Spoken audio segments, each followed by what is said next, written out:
आप सभी को मेरा नमस्कार। मैं राघवेंद्र जी बात से A to Z पॉइंट से आप लोग देखना चालू कर दें। राघवेंद्र जी A to Z पॉइंट इस चैनल पर बहनों आप लोगों को बहुत बहुत स्वागत है। आशा दीदी, फैसिलिटी दी, आंगनबाड़ी सेविका, सहायिका, रसोईया, जीविका, जितने भी कर्मी हैं सभी को इस चैनल पर बहुत बहुत स्वागत है। आप लोग के लिए इस चैनल समर्पित है। आप लोग इस चैनल को लाइक, सब्सक्राइब, शेयर जरूर करें और जो आशा दीदी बहनें इस पर नए हो एक सब्सक्राइब जरूर कर लें और बेल आइकन को दबा करके ऑल पर क्लिक कर दे ताकि सारी सूचनाएं समय से इन लोग को आप लोग को मिलता रहे और अपने अपने संगठन में भी इसको शेयर कर दें। तो आज अभी आप लोग देख रहे हैं सीमा सिंह को। यह जो है बहुत ही चर्चित महिला हैं और यह लीडर भी हैं और यह आशा कल्याण समिति के उपा प्रदेश अध्यक्ष भी हैं। तो इनको आप लोग सुने और इन्होंने आशा के नेतृत्व की लड़ाई लड़ी है। 1 नवंबर से इन्होंने अपना हड़ताल जारी किया था और 28 नवंबर को इन्होंने वापस भी लिया है। लेकिन इन्होंने कहा है कि अभी मेरी लड़ाई ख़त्म नहीं हुई है, सरकार ने कुछ बात मानी है और बहुत सारी बात अभी मानना बाकी है। तो यह अभी हमारा जारी रहेगा संघर्ष तब तक जब तक कि आशा बहुओं को पूरी इनकी जो अधिकार है न दिला दिया जाए। तो सुनिए आगे क्या कहते हैं। सीमा सिंह, प्रदेश अध्यक्ष आशा बहु कल्याण समिति। बहुत बहुत मैं धन्यवाद देती हूँ और आपका आभार व्यक्त करती हूँ और पूरे उत्तर प्रदेश की आशा और आशा संगिनी को भी बधाई देना चाहती हूँ कि ऐसे पदाधिकारी आपके संगठन में आ चुके हैं। प्रदेश मीडिया प्रभारी की लड़ाई अब कमजोर नहीं है। हम लोग मिल करके आप लोगों की लड़ाई आगे लड़ेंगे और सरकार को जो हमने ये मांग किया था कि आशा बहुओं को राज्य कर्मचारी का दर्जा दिया जाए और सारी प्रोत्साहन राशि हटा के एक निश्चित वेतन दिया जाए और सामान्य काम सामान्य वेतन, इसके लिए हम लोग ने 1 नवंबर से कलमबंद हड़ताल किया था और 28 नवंबर को वापस भी लिया गया। कारण ये है कि जो हमारे विभाग के उच्च अधिकारी हैं, यानी महानिदेशक परिवार कल्याण, लखनऊ में हम लोगों की वार्ता हुई धरना प्रदर्शन के माध्यम से 28 तारीख को। तो वहां पे वार्ता में एक ही चीज बताया गया कि आप लोगों की मांग को लेकर के हम बराबर दिल्ली सरकार को चिट्ठी लिख रहे हैं, जिसमें 1500 रुपए की बढ़ोतरी भी आशा और आशा संगिनी की हो गई है। इसको मान लिया गया है। जैसे ही जो है पेमेंट आता है, ये अगले महीने या 1-1.5 महीने के बाद दिया जाएगा। बाकी जो मानदेय है उसमें थोड़ा सा टेक्निकल प्रॉब्लम की वजह से, पोर्टल चेंज होने की वजह से आप लोगों का मानदेय रुका था। धीरे धीरे सब प्रोसेस पूरे हो चुके हैं, अब हर महीने भुगतान होंगे। अभी मैं उत्तर प्रदेश की आशा और आशा संगिनी को ये बताना चाहती हूँ कि अभी हमारी लड़ाई कमजोर नहीं है।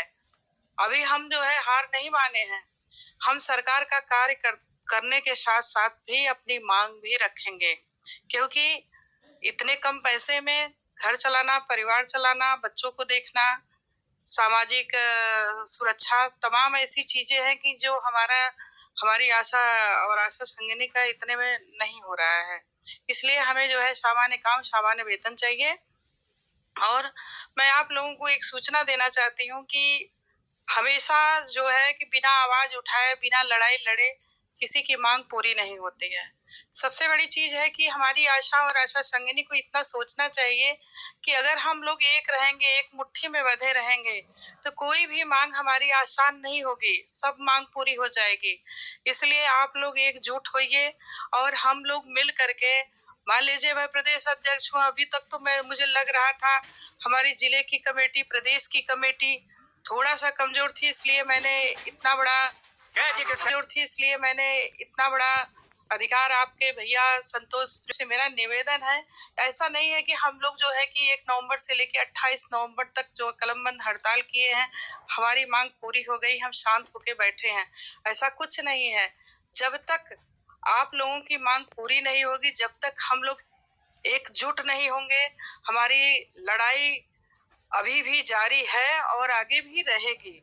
इसलिए आप लोग एकता का प्रतीक दिखाइए। जितने भी जिला अध्यक्ष हैं, जितनी भी ब्लॉक अध्यक्ष हैं, हमारी कमेटी तो 64 जनपद में जो है, 64 जिले में हमारी जिला अध्यक्ष हैं। कुछ कमियां ऐसी हैं, हो सकता है हमारे अंदर कमी हो या कोई बहन ऐसी हो कि जहाँ छूटी होंगी। बाकी हम उत्तर प्रदेश के हर जनपद में जो है अपना संगठन बना चुके हैं। रही बात है कि संपर्क के लिए हम तुरंत प्रयास करेंगे और आगे भी अपनी आवाज को उठाएंगे। इसी दिसंबर लास्ट तक हो सकता है बहुत बड़ा प्रोग्राम रखा जाए दिल्ली स्तर का।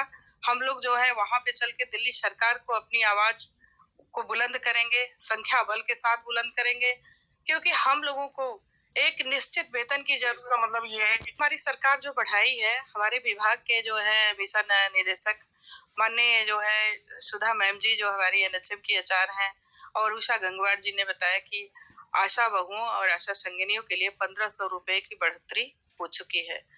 अभी तो खाते में आया नहीं है और जब तक खाते में नहीं आ जाएगा तब तक हम संतुष्ट भी नहीं है। इसलिए हम ये बताना भी चाहते हैं कि हमारी लड़ाई अभी हम वापस हड़ताल पे तो आ गए हैं, लेकिन आने वाले कल में जो है कि हमारा इससे बड़ा भी प्रोग्राम बढ़ेगा और हम अपनी सरकार तक बात पहुंचाएंगे और मांग के लिए लगातार प्रयास करते रहेंगे। जब आपका संगिनी है, तहसील स्तर से है, ब्लॉक स्तर से हैं, सारे लोग जो है आपस में विचार विमर्श करके अपने भविष्य के लिए एक होएंगे। और जो है कि कहा गया है कि 1500 रुपए की बढ़ोतरी का समझ लीजिए एक बूंद के बराबर है, अभी समुद्र तो पाना बाकी है। तो इसलिए हम अपनी आशा और आशा संगिनी से यही निवेदन करना चाहते हैं कि आप लोग एकजुट हो करके संघर्ष आपका थोड़ा रहेगा, हम लोगों का ज्यादा से ज्यादा रहेगा। पूरी उम्मीद के साथ आप लोगों को मैं भरोसा देना चाहती हूँ कि हम लोग मिल करके आप लोगों को राज्य कर्मचारी का दर्जा दिला ही देंगे। और हम ये कि जैसे मान लीजिए स्ट्राइक में आप लोगों को एक संदेश मिला था कि आपने काम नहीं किया तो आप लोगों का नवंबर माह का भुगतान नहीं होगा। इसके लिए ऊपर भी बात की गई थी एनएचएम में कि हमारी आशा आशा संगिनी का भुगतान को लेकर के ये बात हो रही है कि स्ट्राइक पे थी, तो इसलिए आप लोगों का भुगतान रोका जाएगा। इसके लिए बहन जी आप लोग परेशान न होइए, भुगतान पूरा होगा, लेकिन जानकारी हम लोगों को दीजिएगा कि क्या स्ट्राइक में जो हमारा मानदेय था हमारी आशा बहनों का या आशा संगिनी का रोका गया, इसकी जानकारी आप फोन के माध्यम से दीजिए। दूसरी चीज है, अब आप अपने आप को कमजोर मत समझिए, हम लोग मिल करके हमारे जैसे मीडिया प्रभारी संतोष लोगों की तकलीफ को ना समझें, अकेला न समझें, क्योंकि पूरे उत्तर प्रदेश की आशा और आशा संगिनी और मैं सीमा सिंह प्रदेश अध्यक्ष और प्रदेश मीडिया प्रभारी संतोष। तो अभी आप उत्तर प्रदेश अध्यक्ष सीमा सिंह को सुन रहे थे, जो आशा कल्याण समिति के अध्यक्ष हैं। तो ये वीडियो कैसा लगा, आप लोग वीडियो को लाइक सब्सक्राइब शेयर करके कमेंट में बताएंगे और अधिक से अधिक इसे अपने अपने संगठन में शेयर करें, ताकि सभी बहनों को, सभी आशा दीदी, फर्स्ट टीचर दीदियों को, आशा संगिनी, आशा बहू को यह जानकारी मिल जा सके, सूचनाएं मिल जा सके। सूचना मिलना बहुत ज़रूरी होता है, जिससे कि आप लोग की जानकारी से आगे आप लोग तत्पर से काम कर पाते हैं। इसी बातों के साथ मैं फिर मिलता हूँ अगले वीडियो में। तब तक के लिए धन्यवाद, नमस्कार।